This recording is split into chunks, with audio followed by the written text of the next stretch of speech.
এক ফিলিস্তিনি মেয়ে শিশু, তার নাম আয়াত, বয়স মাত্র 7 বছর। পুরো গাজা শহর যেন একটা ধ্বংসস্তূপে পরিণত হয়েছে। সে যেদিকে তাকায় শুধু ভাঙা ঘর, ধোঁয়া আর কষ্ট।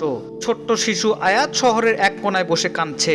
তার বাবা মা দুজনেই শহীদ হয়ে গেছেন। ছোট ভাইকে খুঁজেও পাওয়া যাচ্ছে না। সে হাতে ধরে আছে ভাইয়ের ছেঁড়া জুতা। ছোট্ট শিশু আয়াত তখন বসে বসে কাঁদছে আর আকাশের দিকে তাকিয়ে বলছে, এই দুনিয়ার মুসলিম ভাইরা, তোমরা কি ঘুমিয়ে পড়েছো? তোমরা কি কিছুই জানো না? তোমরা কি কিছুই দেখছো না? আমি জানি তোমরা অনেক সুখে আছো, শান্তিতে আছো।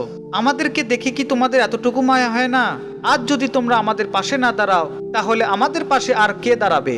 সারা দুনিয়ার মুসলমান আজ যদি তোমরা চুপ থাকো, তাহলে কাল কিয়ামতের দিন আল্লাহকে কি জবাব দিবা?